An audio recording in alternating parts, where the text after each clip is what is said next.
Welcome to the Kennedy Report, ladies and gentlemen. I'm Kennedy Hall, and I'm here with a good friend of mine, fellow Canadian. Don't hold that against him. And his name is Al Smith, also known as the Gas Man. And we're going to talk about why he's known as the Gas Man. There's a great story behind that. But he has a foundation called the Bishop-Sheen Today Society or Foundation? It's a society. I like to say Bishop-Sheen Today Society. And he's going to tell us all about that. He is one of the English-speaking world, at least, foremost experts on Fulton Sheen. He's published multiple books, both with Sophia and self-published on Fulton Sheen anthologies and types like that. He's given retreats, lectures, talks, all on the topic of Sheen. And we're going to get into all of that, some burning questions in just a sec. But first, we've got to thank our sponsors, because there is no such thing as a free lunch, ladies and gentlemen, and they help keep this organization afloat. I'm talking about PrayLatin.com. PrayLatin.com offers Latin prayer cards to learn and share Catholic prayers in the sacred language, available in 4 formats: Latin pronunciation, Latin English, Latin Spanish, and Latin only. And just take a quick look here. If we go to one of their Latin pronunciation in English, you can see they have a phonetic spelling of the words. So if you're not someone with a language training, which many of us aren't, and you don't know those funny little symbols that you find in the dictionaries, the upside down E's and so forth, you don't understand what are these universal phonetic symbols. Well, this is a much simpler way to do it. So for example, if you look at this word here, S-A-E-C-U-L-O, it's seculo, but this A and E jumbled together, that's very strange for an English speaker. Well, they've got it underneath. S-C-H. If you're Canadian, you know E-H means A. Seculo, perfect pronunciation. Go to PrayLatin.com. You can order all the prayer cards you need. And anywhere in North America, Canada, US, and Mexico, over $35 free shipping, and international over $100 free shipping as well. So thank you to PrayLatin.com. Al, how you doing? I'm well. It's getting ready to shovel some snow soon. Exactly. It's getting down to 0 degrees centigrade. For our friends, it's 32 degrees Fahrenheit, those in the US of A. But we both had to learn metric when we grew up, and we used the imperial system earlier in our lives and then had to convert to metric. So it's getting to be 0 degrees, and the snow has already come. We've had a few snowfalls, but I'm just still raking some leaves. So it's always that there's a mad dash in late October, early November to get the leaves raked before the snow falls, because then when you've got the leaves, especially at the end of the driveway, and the snow falls, then you've got this weird gooky brown stuff that you're shoveling up, and it's a disaster. Right. Yeah. So you have been, well, let's give a little background of Al. So Al was a plumber. He'll tell us a story about the Gas Man. So everyone who knows Al, he's been to conferences all over. It's the Gas Man, and they know exactly who it is. But you kind of had this affinity for Fulton Sheen from a very young age. Why don't you give us the background of how you sort of fell into a deep friendship with Fulton Sheen, and then years later, how did you become this guy who was the plumber Gas Man and is now the Fulton Sheen guy? How'd that work out? Right. And I'd like to say, I think the Gas Man thing came first and the Fulton Sheen thing came second. Fulton Sheen's famous line when he retired as the Bishop of Rochester, he says, "I'm not retiring, I'm retreading," going off into a different, not so much line of work, but using his talent in a certain way that I think produced a great fruit. And for me, being a plumber, first of all, I'd like to say to people, I come from humble roots. I'm one of 10 children. I like to say, a family of actually 12 children. The good Lord took my brother and sister at a young age. I, of course, had that happen, and that happened a great deal. Back in the 60s, people would lose children. And so I grew up with the great, I want to say, just special privilege of having a brother and sister in heaven to intercede for our family. So it was this family of 10 crazy kids. We filled up a pew in church, and all the talk about the Smith family, but again, a good bunch of brothers and sisters. And so my mom and dad were daily communicants. So we had this great holy example. And the rosary was prayed every night, sometimes begrudgingly, but still prayed every night in this family. And yet my mom and dad said, all right, kids, you're smart kids, go to school, get your degrees, but get a trade. And it's funny, almost all of my brothers and I became well educated, but also became tradesmen. And I became a fitter plumber. My brother became an electrician. Another one became, a handyman, all of these things. But at the end of the day, we took our parents' advice and we became tradesmen. And I think for me, what I found was going into people's houses day in and day out to fix their water heater or to install a gas barbecue for them. I would listen to their stories. And during that process, I started to hear people talk about Fulton Sheen. And I thought, who is this Fulton Sheen? A gentleman that everybody talks about because it was part of their growing up. I heard stories of people watching Fulton Sheen on television. And my dad would tell me stories of listening to him on the radio. And I'm thinking, when I started to do a little bit of reading about Fulton Sheen, I found out that the church doubled in size in the United States of America during the 1950s. Yes, the war had ended and people were coming back to church, but I think there was something about Fulton Sheen that had a hand in that. And so, again, just going into thousands and thousands of homes, fixing pipes, everybody has a water heater. I just kept picking up these beautiful stories of Fulton Sheen. And I thought to say, you know what? I've heard enough stories. I'm going to start reading some of his books. And it's when I started to read his books that I started to say, wow, here's a new parish priest for me that gets me, gets this rough and tumble guy that is, again, a faithful Catholic, but still somebody that's just a sinner that needs a coach, a life coach. And I think Fulton Sheen became my life coach before the term life coach was ever, came around there. So again, found him later on after, working. My parents, of course, had found Fulton Sheen, but never really shared him with us as young adults. And, because the house was so busy and just getting the rosary done every day was work enough. So that's kind of the deal. But again, Fulton Sheen has been coming into my life more and more. And I think I'm just being a good student, reading his books, and there's many of them. In fact, I think there's, some people say 90, some people say 66. I just say, let's just say he wrote on every subject. There's lots there. And fortunately, by the grace of God, a lot of his books have been republished, which has been very good. And I've tried to have my hand in that also. Yeah, because you've published original sort of anthologies of Sheen, but then you've also, some of his books that were out of print, you've put them back in print. Is that correct? That's right. Yeah. What I found with Fulton Sheen is that I saw a number of themes that he wrote on. Again, we talk about the Lenten series, meditating on our Lord's 7 last words from the cross. And I realized that Fulton Sheen was a master at talking about the 7 last words and relating it into everyday life.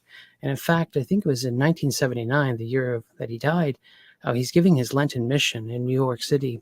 And he says, this is the 58th consecutive year I've spoken on the 7 last words. And so I thought, he's got a lot of material. He really does.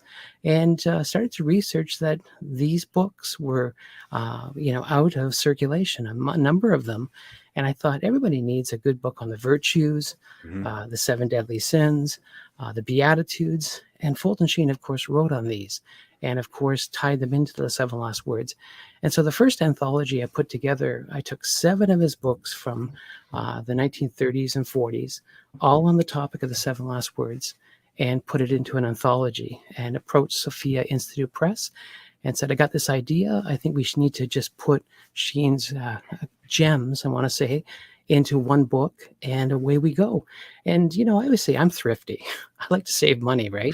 So instead of buying 7 $10 books, we'll put them all in one book and sell it for $18.95, and you're all set. So again, that first book that I put together is a bestseller. It's on its 7th printing now, so they keep selling out. They print some more and sell some more, so it's becoming a classic. It really Here it is. is on the screen for people. I don't know why it's so small. Make that bigger. It's Jesus, the cries of Jesus from the cross, an anthology. Archbishop Fulton Sheen and Al Smith put that together. This is the version, right? The most recent Yes, version. that's Yeah. right. Yeah, So this is from Sophia, but you can just find it on Amazon, correct? that's right. Yeah. And I'll put the link in the description when we're done recording this as well. Okay, very good. Yeah, and so that is again my go-to book. I like to say, if you want to learn the meaning of life and how to get through this world, read Sheen's "The Cries of Jesus from the Cross." So that was just very easy for me to do, because these were the books that touched my life. I'm a sinner, and I was struggling with what I only thought 1 or 2 sins, but I realized I struggled with all 7 sins. Yeah. And Sheen was able to just pull me aside and say, "We're going to work on your anger. We're going to work on your envy. We're going to work on that sin of gluttony. We're going to work on all these other things." And he did. And that's what I love about Fulton Sheen. He's that perfect parish priest that will spend time with you and counsel you. And I think that's one of his gifts. He's a great counselor. And I know you've been sharing a number of his videos, Kennedy, on your program. And I tell you, I'm reading the mail, I'm reading the comments and the feeds, and people are just saying, we need a catechist like Fulton Sheen back in our lives. And so that's what he's been doing for me. And of course, I just thought, if I publish this book on the 7 last words, there's got to be more that have themes to them. And I found that Sheen wrote a great deal on prayer. And so I put all of his books on prayer together. What's that one called? It's called Lord Teach Us to Pray. I'll bring that up as well. And yeah, Lord Teach Us to Pray. And it's a Sheen anthology of his writings on the Our Father, the Mass, of course, that 1936 classic book, Calvary and the Mass, where he takes the 7 last words and applies it to the 7 parts of the Mass. That's in that book. Sheen's writings on the Holy Hour. And I think this is one thing that Fulton Sheen has really, of course, taught so many people the importance of a daily holy hour. And so I took his Holy Hour prayer book back from the 40s and put that into the book too, Lord Teach Us to Pray. And Stations of the Cross is a beautiful daily devotion that many people take up, not just during Lent, but throughout the year. So that's in there. And then a bunch of pithy sayings that help people. They like those little quotable Sheen, and that's also in the book. But everything he wrote on prayer, I put it into that anthology and called it Lord Teach Us to Pray. And because that's the request that the apostles made of our Lord. They came to Jesus and said, "Lord, teach us to pray," So that was the second book. And then, of course, the third book was on the sacraments, because I thought, you know what? Every person needs a good book on the sacraments. And so took his writings on the sacraments and put it into a book, and added the book 3 to Get Married, a very popular book he wrote in 1951 that my parents read as part of their pre-marriage course back in 57. So, again, it's a beautiful circle of events. A couple gets married, they need a good resource manual. They have children, then the children need to take the sacraments, and so you have a resource manual in that. And so again, Sheen's Book of Sacraments was the third book that I put together. And again, because I really thought, if my kids, when I'm the father of 3 adult children and have 5 grandchildren, and these adult children of mine, I like to think they're listening to me. But if they don't listen to me, at least I've put together these books that they can read later on that would help them, I think, on that. So again, Sheen's Book of Sacraments. So teaching them the value of the cross, the power of prayer, and of course, the power of the sacraments. And there you go. I think you've brought that up. Yeah, I have your website up here. And by the way, we'll go through this website in a second here, so you can tell us the resources, because it's unbelievable how good it is.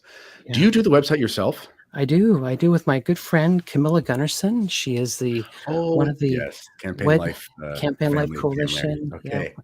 And we work together, and I come up with the idea, and then she has her creative touches and she puts these things together. But my website, bishopsheentoday.com, is just a labor of love that I thought, if I can find something about Sheen and, gather it into one place and make it available for free, it's going to be very popular. And so I grabbed as many videos I could find of Sheen, put them all under the one roof, and so people can watch These are on the Sheen. website here. Yes, Actually, it's nice. You have this nice little touch, the JMJ. That's classic Sheen, right at the top of the classic website. Sheen.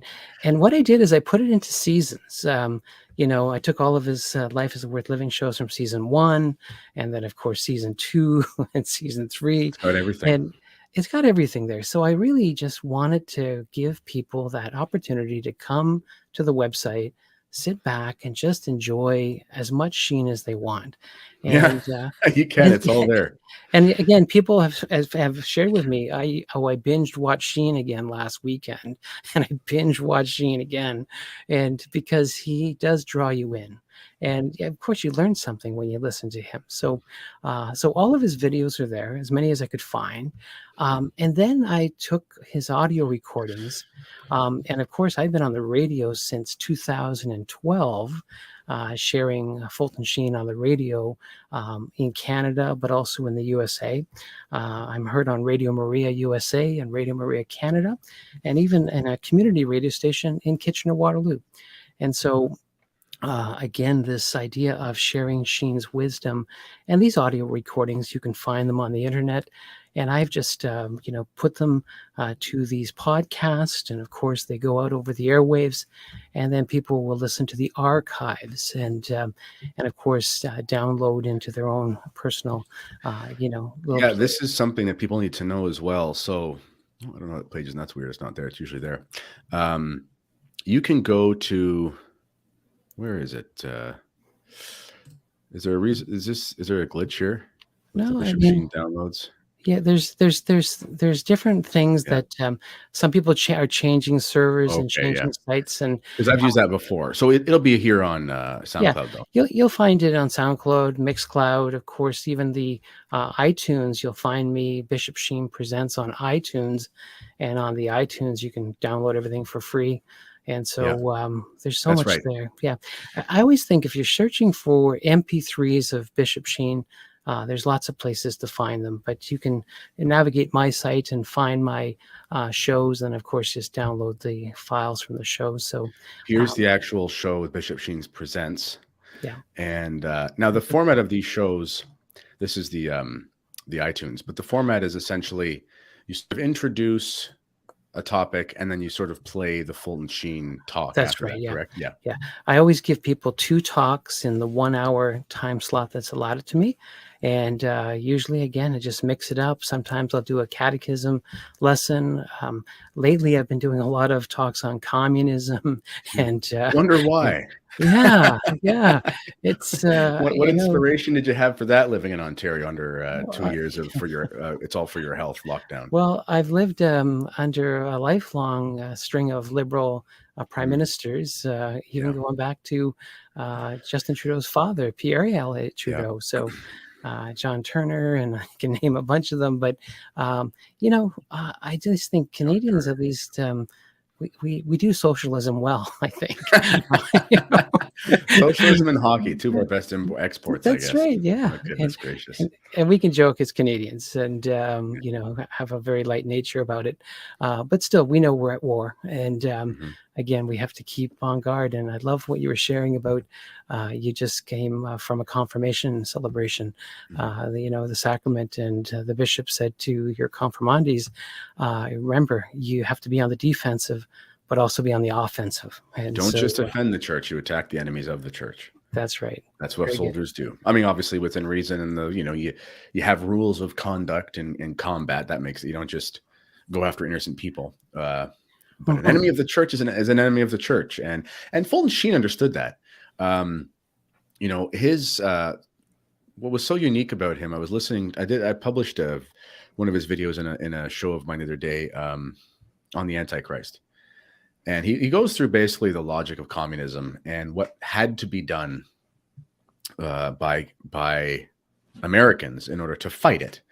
And he obviously, as a Catholic bishop, was going, and I think he might have just been a priest at the time. I'm not sure, but he went through obviously Catholic prerequisites as the first thing, Blessed Mother and so forth. But he also was addressing a national audience where they weren't all Catholics.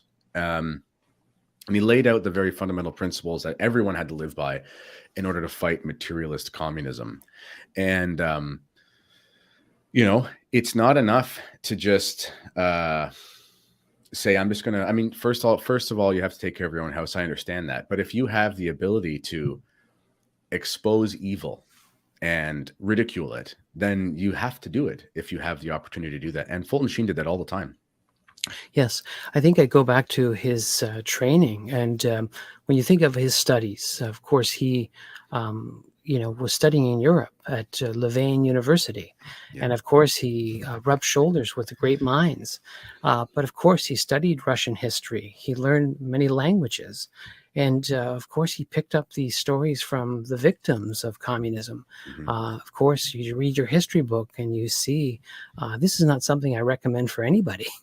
And Yes. any country, and wherever it's been put in place, there's been death, destruction, and you lose control of even sometimes your soul. And I think this is what Fulton Sheen reminded us, is that the communists want to confiscate and own everything: your property, your money, your body, and your soul. And that's why we have to fight it. We have to fight it. A lot of people don't know this. I'm just looking at these pictures here quick. Fulton Sheen was actually by ritual. He was, I mean, once you're a Catholic bishop, you're a bishop, but he was trained in the Byzantine rite. Byzantine rite. I'm just going to open the image in a new tab here. Do you want to tell us? I mean, was that something that? I mean, it seems to me like he was kind of a Russophile or something. Studying communism and being a language guy. It's almost like he got imbibed with a love for the Eastern Christian history, and that sort of led him to the East. Is that Right. a fair assessment? Well, there's that whole one saying I've heard before: the church breathes with two lungs. It breathes with two lungs, and there's that east side, west side thing. There's a beautiful meme It's like a rap of song. Fulton Sheen, yeah, east side, East west side, west side, side. yeah. Yeah. But I think Fulton Sheen, of course, wanted to say to us, the church is big, it's huge. I mean, you look at for so many years, I think it was 16 years, he was the head of the Pontifical Mission Society. And of course, he went all over the world sharing the faith and helping the poor and marginalized. But yet, and of course, he came across many rites, of course, those who, the Malachite rite, of course, the Byzantine rite. And he knew that, these people were left behind a lot of times. And I think Chris Fulton Sheen always was trying to give people a hand up and bring an awareness to their plight. How many of these, rites, the Byzantine rite, they were persecuted, marginalized. But again, I think Fulton Sheen wanted to express that the church breathes out of two lungs, the East and the West. And I think it's just beautiful. I mean, there are pictures of him, of course, with his Byzantine garb, you want to say, but also I think there's a video of him actually, of course, the Divine Liturgy. So again, it's what's beautiful is his vestments are actually at the museum in Peoria, Illinois. And there's something very beautiful about his vestments. They all have a picture of Our Lady of Perpetual Help. And there's a story of Our Lady of Perpetual Help that I think a lot of us are waking up to, in that it was on the feast of Our Lady of Perpetual Help when his body was transferred from New York to Peoria, and that he came home on the feast of Our Lady of Perpetual Help. And Fulton Sheen had a great devotion to Our Lady of Perpetual Help. In fact, there's a beautiful icon of her that was already in the Cathedral of St. Mary's in Peoria years and years before all of this drama started to happen. So it's almost like, in a way, she was working behind the scenes for many years, and at the end, she showed up in a beautiful way. The Blessed Mother, that is. And the drama you're talking about, it was the drama of getting his body to the Yes. proper place for canonization. You want to give us the brief Cole's note on that story?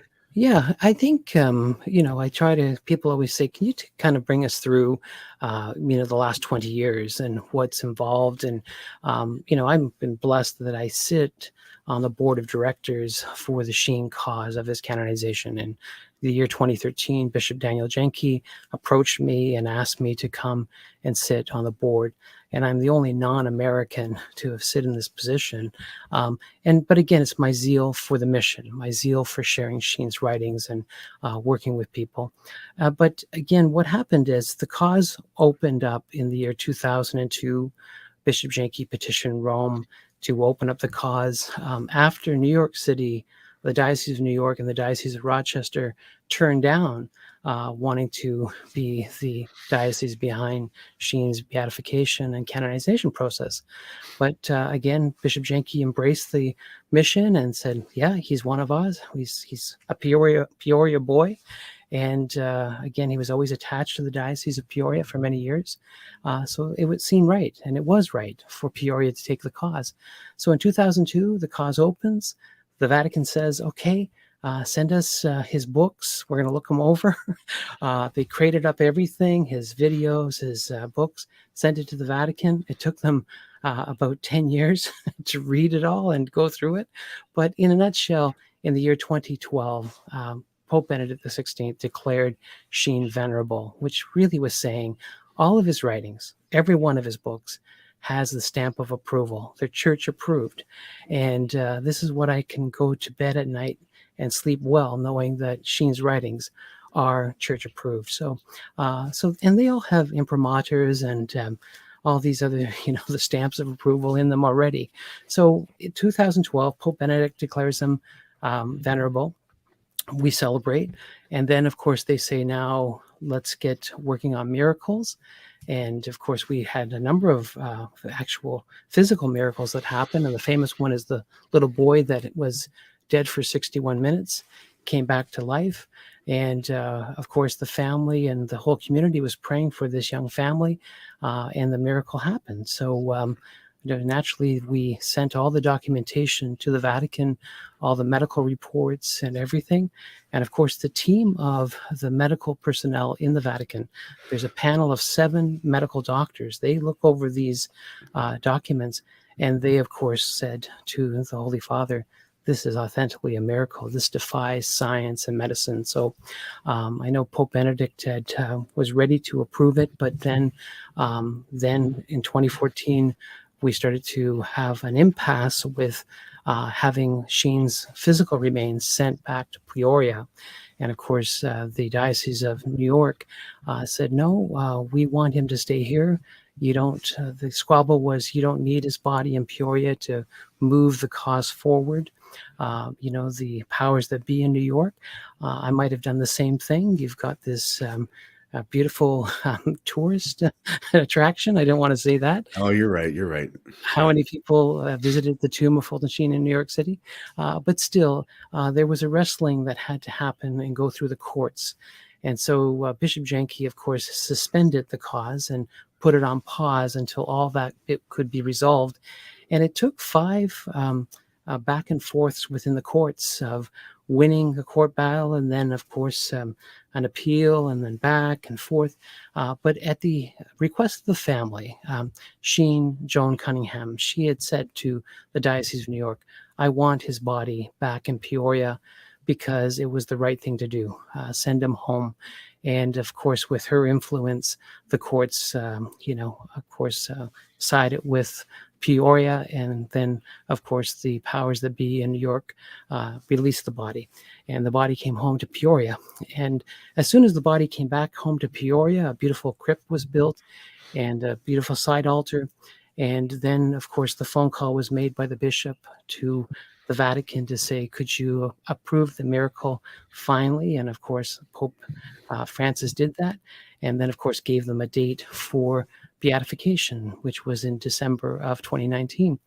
And of course, the story we all know, there was a monkey wrench thrown into the works, I guess we call it.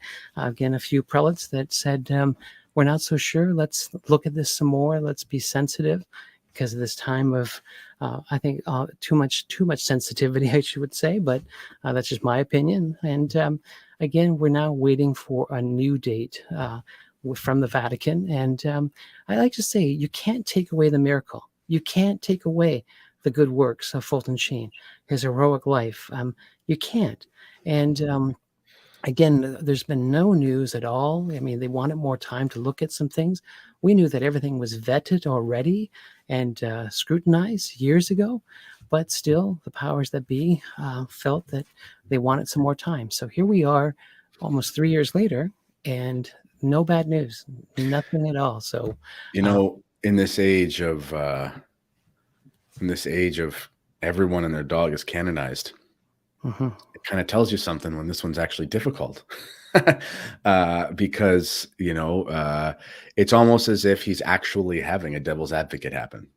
right. Because that's been lost, and that's led to a lot of questions about the modern canonization process. But because he was such a public figure, and because there is so much scrutiny on his life, they, there's probably a desire for a lot of the bishops to not have him canonized, because the modern American, well, the North American episcopacy, or the worldwide episcopacy, looks not up to snuff when you compare them to Fulton Sheen, especially his ability to evangelize, that's for sure, and bring people into the church.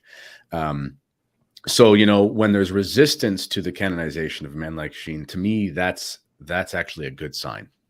hmm Yeah. And I think what I say to people is, in my heart, I really feel that Fulton Sheen is in a good place. Yeah, I wait for the church to officially declare things, and that's the wisdom of the church. And I think we were spoiled with these newer saints. A lot of them, I'd like to say, were fast tracked. It's almost like we have a hockey hall of fame here in Canada, Yeah. and there's rules that you have to wait so many years before you enter the hall. And I think sometimes it seemed that within the church, the rules were bent a little bit, favoring a fast tracking. And yet, when we look at the history of the church, it takes sometimes hundreds of years for a Mhm. saint to be declared. So the slow method is sometimes a good method, maybe Yeah. the better method. So, Well, and it's uh, even common in those times. Like, I think it took what, like 700 years for Joan of Arc. Like, I mean, mhm, it was something like a long time. So I think it was in the 1900s she was technically declared a saint. It might have been under Pius X. I'm not sure. Anyway, but I believe she lived in the 1200s. I think I'm right on that. Either way, it was hundreds and hundreds of years. mhm, And but the whole time there was a veneration of Joan of Arc on a local level. The whole time there was a cult in the technical sense of the term mhm, for her. Just like, I mean, everyone knows this. I'm a bishop. Well, one of his pictures right here beside me. I'm a Bishop Lefebvre partisan, unabashedly, and we ask for his intercession. I believe he's a saint. I know of people who have claimed miracles on his behalf. I mean, and this is the normal Catholic history. Everyone becoming a saint the minute after they're born is not normal historically. So for things to take time, and for there to be scrutiny, and for there to be a organic cultus that um, develops around the saint, that's just more of an attestation to the saint rather than the hierarchy, if that makes sense. right. Yeah. And I think what I look for is people's testimonies. Of course, having read the Positio, which is the position paper that was gathered, where we took hundreds of testimonies from bishops and people and family members, they talk about Sheen's personality, his Mhm. own holiness. I mean, I had the privilege of meeting Bishop Athanasius Schneider. Um, and what I got from meeting him was he's just a holy man, Yeah. and how he carries himself. And I think when I watch videos of Archbishop Marcel Lefebvre, I Yeah. sense this very caring soul, Yeah. someone who was just pastoring not just his priest, but also his bigger flock. And the same was with Fulton Sheen. I think when people talk about their encounters with him, he just had this holiness about him, and I think that's why I think we have to take, this call to making him a saint somewhat seriously, in the Yeah. sense that there's enough testimonies to say he was consistently holy. And of Yes. course, just the way he walked the walk and talked the talk, um, the holy hour, 62 years without missing. I mean, Yeah. I'm lucky if I get 62 days without missing, but 62 years. And of course, his preaching on the holy hour, his preaching on the cross, all of these things. So, in my heart of hearts, I believe him to be a saint, even though the church hasn't declared him a saint. But again, I'm a fan because of what I read and what I've rub shoulders with so many people. When I travel across North America giving reflections, everyone has a Sheen story. Everyone talks about how he touched their lives. And so it could be through a personal encounter, it could be through a television show or a radio address, but everyone has been touched by Archbishop Sheen. So there's something there. There really is. Okay, so let's get into some controversy here, All right. because this is what we do here on the show. We make friends. Well, sometimes. So here is, I'm going to pull this up. Actually, I'll just put this back here. So I have a copy of the letter alleged that Fulton Sheen wrote saying, "Don't go to the SSPX or they're schismatics." Now, I have always been skeptical because it didn't seem to me, and this is it here, I've always been skeptical because it didn't seem to me to be in the style of how Fulton Sheen actually wrote. He seemed to me to be much more articulate, and the vocabulary that was used in it also didn't seem appropriate. Also, he died in 1979, correct? Yes. He was pretty ill near the last part of his life. He had some pretty severe heart issues, didn't he? Right. I'd like to say the last 3 years of his life, especially multiple surgeries. Again, Yeah. very difficult time for him. Yeah. And he probably, I mean, I get hundreds of emails a month that are outside of my work emails. I can't keep up with them. People email me, "I'm sorry if you're watching the show and I don't respond." I presently have about 50 in my Kennedy Report email that I just can't get to. I don't have an assistant. I don't have the time to do it. And I try my best to go to the most urgent ones. I'm sure he got thousands, if not tens of thousands a year of letters, of actual letters, which is much more difficult to reply to than an email. I'm positive he would have had assistants who would have been writing things on his behalf, because it's impossible to exist without doing that. I mean, we forget he was the most popular basically the most popular television personality in America for almost half a decade. So, okay, so let's just go through this letter here, and then let's see. And I think you want to say something? but just to add to that, because I've read, many of Sheen's handwritten letters over the years, because I've spent so much time in the archives researching the books I've written, researching stories on Sheen's life, because again, I work for his cause, for his canonization. So again, I've seen the volume of mail that he received. Again, 6,000 letters a day, kind of in his glory days. But even still, remember, he was doing a weekly newspaper column that he did for 30 consecutive years, 1949 to 1979. And so there was people still writing him letters about his columns, his newspaper columns. And of course, the request to still speak and all these other things. So, and of course, he had staff that responded to these letters. He couldn't physically do, write these, respond to all the letters he received. It's impossible. Well, I even have had experience, I won't name the people, but with certain big Catholic influential personalities where I'll see, I think this might be an error. And I'll actually email the organization and they'll say, "Oh, I didn't write that. My team did." And, no harm, no foul. You trust your team, you delegate things. Right.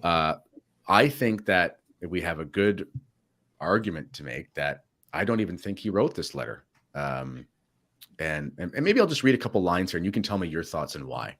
Right. Okay. Okay. So first thing, he says, if you have any, this is someone writing about a friend of hers supposedly going to the SSPX. This is in 1978. So this is 10 years, ladies and gentlemen, before any call of schism and so forth. It says, if you have any influence on your friend, I would beg you to influence her to leave the so-called Society of St. Pius X. That's the first one.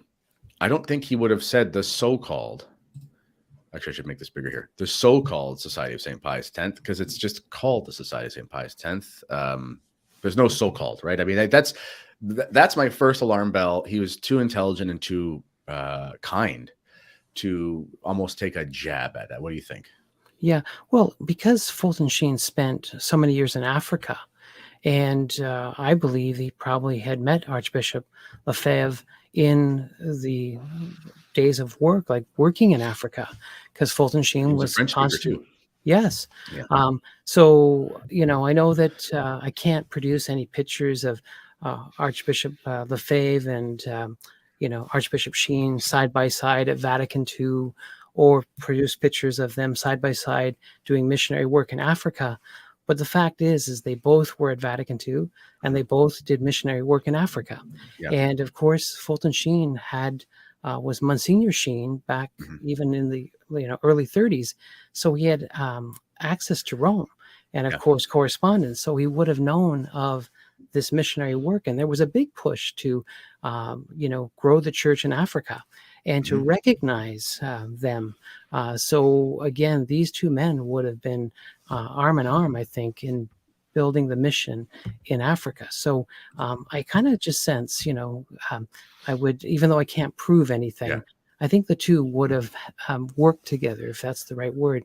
But to this church, the so-called society, there was many new orders being formed all the time. And so, it would be, you have to give them time and give them a chance. And so I think you're right on that so-called, because he would have referred to congregations and organizations by their proper name. Yes, he would have. He was a consummate pro, and he said this group has no ecclesiastical approval, and it can lead her and possibly her family into schism and even heresy. That's way out of left field. For one, they were approved, and again, I mean, he was much smarter than you and I are. But there was no claim of heresy at all with the SSPX ever. I mean, that's never been the claim. The most ardent enemies, let's call them, of the SSPX, even they wouldn't call them heretics. They might say they have a traditional interpretation that is no longer the direction of the Holy Spirit or something like that. But heresy has never been the claim. Especially not in 1978. I mean, this is not at the time of the major controversy. And then schism, there was no schism at that time. So that, to me, I look at that and I go, I don't think Fulton Sheen would have thrown around such derogatory terms if they weren't true. What do you think? Right. Yeah. I mean, 1978 and 1988, I think, wasn't it 1988 when Archbishop Lefebvre was consecrations? So 10 years even before it happened, and you're using that language. So I scratch my head too. Again, I don't think Fulton Sheen would use those words in that sequence in 1978. That's just my opinion and again, I've read hundreds of his letters that he wrote to other clergy, but also to the laity. So, it surprises me seeing how that is phrased. But and then this part here, okay. This is, for me, I'm like, okay, let's just say this with the most kindness possible. If Sheen did write this, then this was not Sheen who wrote it, in a sense. Like, he was old. I mean, I don't think he did, but this next line here, you'll just scratch your head and you go, there's no way this is Fulton Sheen. Like, this sounds like the ex-nun who becomes the Susan of the parish council. This is not Fulton Sheen, like this giant of intellect. I mean, read his books that our friend here has produced, but also, I just read this book that Tan had sent me, Communism and the Conscience of the West. And I'm reading this thing and I'm like, this guy's got like one of the biggest brains in 200 years, for goodness sake. This is not a man who, you don't approach Fulton Sheen's intellect with kid gloves. Okay. So this line here, I just kind of shake my head, and it says, the changes made by Pope Paul VI were not doctrinal changes. They merely changed the Latin to the vernacular. That's not even that's not even close to true. And and he said the traditional Latin Mass his whole life. And from seeing his personal chapel that he said the Latin Mass up to his death. He had the Latin prayer cards on his altar. There's no possible way he could have said they merely changed it. That would betray an understanding of liturgy, which he obviously had a great understanding of. Yeah. I mean, I hear people say all the time, oh yeah, you guys go to the Latin Mass and you just still, it's the Mass, but it's in Latin. Yeah. Like you go, really? It's not what I was told. But again, that's another show. So yeah. But I think just kind of looking at the letter there as you're showing it on the screen, where I was kind of gobsmacked is that one line that's coming up saying that. I'll bring this up here. Okay, go ahead. So about this the line here, yeah, about Jesus, right? yeah, something about him saying the mass in Latin or whatever. What does it The say there? Lord, the Lord never said mass in Latin. He used the language of the time. That's Well, he never the Lord. I mean, he Holy Thursday, yes, okay. But he oh never my said goodness. mass. Like I don't know, like that. The He one, never said in a liturgy of the church that was yeah, promulgated by a pope, if that's what you're saying. yeah. I think that one line. That's the line that triggers me to say Fulton. She would never write that Jesus said the mass, and like, no, it just so that's where I have to ask that question.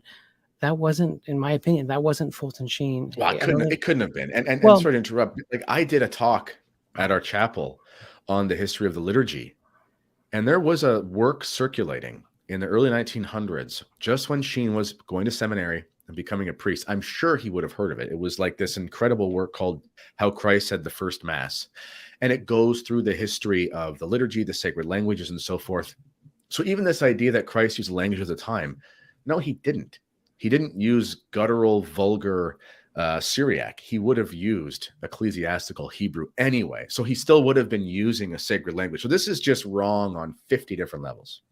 mhm, yeah, so I think it's bringing questions, and I think from what I understand of this letter, because I get asked this about this letter from time to time, is that I just say, you know what, take it for what you think it is, but at the end of the day, I think you have to make up your own decision Yeah. of what you want to do. If you want to go and celebrate and be a part of a community that celebrates the traditional Latin Mass, you have to still wrestle with that.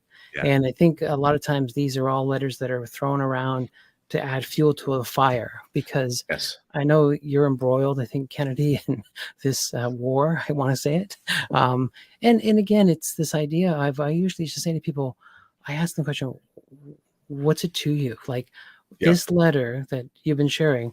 What does it mean to you? Is it really something what you want to take seriously, Yeah. or are you just looking for a reason not to experience tradition, to Yeah. go down there? So, And even if you look here quickly, so that letter was actually circulated, and I think it was talked about by the Angelus Press magazine at the time, because at the time it was just circulating, so they kind of addressed the idea. But anyway, mhm, here's a website from the SSPX in Asia, the Asia district, and they have on there, written by a priest from the society, a biography of Fulton Sheen, because they want to make sure that their faithful know who he is. mhm. So this is not something that bothers the society. This is not something that has been seen as a point of contention, because people can see that this probably just isn't something that we should be looking to as a concrete fact. Right. I mean, I get people all the time asking me, what's my own personal opinion, but I also get people saying to me, um, you know, does the Society of St. Pius X endorse Sheen's writings, or are the tradies against Sheen? And I just say, well, they keep publishing the books I put together, and Angelus so Press sells yeah, the Sheen books. Yeah, yeah, so Angela Press, they sell all these Shane books. They sell my books on the cross, yeah, and of course, Lord Teach Us to Pray. So I'm saying, you know what? I don't think there's an issue with the Society of Pius X and the writings of Fulton Sheen. In fact, I think almost every religious group, the I can just name, like, I look at all the publishing arms of these many religious orders. They all have a lineup of Sheen's writings, and yeah, so. As I said earlier, they're all church approved. They've been vetted. They've been yeah, vetted. So solid stuff. But again, what I find is that Sheen gets used. Everybody yes, likes to use Sheen for their causes or their campaigns. And so I would just say, what is the motive here? And so again, the motive of the letter is sometimes to use Sheen and say, see, Fulton Sheen said, stay away from yeah, this group or stay away from that group. But at the time, the group was just beginning. It yeah, hadn't really run into any real issues per se. So, when I do my little bit of homework, I've been reading up about Archbishop Lefebvre and his earlier years. Like again, it was the Bishop of is it Écôme or Lacombe? I'm It trying to was think. Sion and Freiburg. That's where they were established Right. first. Yeah, Well, so when a diocese takes in a group, then it's church approved. That's right. That bishop's blessing kind of is a universal blessing. So, and of course, it blossomed and flourished and went to other countries. So, And Sheen would have known that because he was a bishop. I yeah, mean, it's just, and also one thing I don't know if I ever heard Fulton Sheen say the Lord. I think it was always our blessed our Lord. blessed Lord. I don't know Yeah, if I don't know if I've ever seen him say the Lord or our Lord. Maybe our Lord, maybe, yeah. because like that's pretty. But it's always our blessed Lord, Our blessed always. Lord. Yeah, Yeah, that's right. Yeah. So I'll always be, asked for commentary about things like this. And I appreciate, your stance on, defending Archbishop Lefebvre. And I think sometimes there's a kindred spirit between Archbishop Lefebvre and Archbishop Sheen, in that yeah, I both of agree. these men suffered and probably, experienced a professional jealousy amongst their fellow bishops and clergy. If they would share stories, I'm sure there'd be many similar stories. And so, and then maybe the annals of history will Maybe we'll find reveal out that this. they were having some croissants when he was visiting a mission in France or in Africa or something. Yeah, Um, yeah. we have 5 minutes here. Can you? Okay. There's one thing I want to finish with. And this is idea of priest as victim, which a lot of people have forgotten, and I think that's really important for understanding our time. To mention Lefebvre, you'd be persecuted from within by your Yeah. own kin. That's what happened to Christ. It's happened to Sheen later in his life, but also it's something that I think our priests have forgotten. They don't look at themselves as the. I mean, if they're an alter Christus, that means they're actually the lamb. So they're Mhm. actually supposed to be slaughtered in a sense and betrayed. And this Right. is something that they forget. Can you tell us just quickly, I mean, take 5 minutes or so, Yeah. about his understanding that the priest has to understand he's a victim? Right. Well, he wrote two books on the priesthood. The Priest is Not His Own and Those Mysterious Priests. And so the priest is not his own. The first chapter, he says to the reader, when I entered the seminary, most of my formators said to me, we want you to become a good priest. But how many of them asked me, we want you to become a good priest and victim? And so he really wanted to stress that entering the priesthood has a dual role. You're priest and victim, because our Lord, our blessed Lord, was both priest and victim. And so, and this is what he stressed with people all the time, that if you have a call to the vocation of the priesthood, know that you have to practice being a victim. And I think many young priests today that I see that are on fire have this ideal. They know that they're going, it's almost like they're breaking the doors down, like they're firefighters. They're barging into the building, the burning building, to save people. But they're going to be both priest and victim. And maybe that wasn't the best analogy to use. But still, I think it's a language that Fulton Sheen wanted to express, that the victimhood of our Lord. And of course, he is a victim on Calvary. He offers his life for us in a great love. And yet we need to remember again that Jesus is both priest and victim, but especially those men that are aspiring to the priesthood. So the two books he wrote, of course, the one in the 50s, The Priest Not His Own, but then again, it was a book that he wrote post-Vatican II called Those Mysterious Priests. He wanted to make sure that the priest after Vatican II would follow this rule of tradition and understand the victimhood of Christ. And so, there's many people that say, "Oh, is Fulton Sheen enthusiastic about the Second Vatican Council?"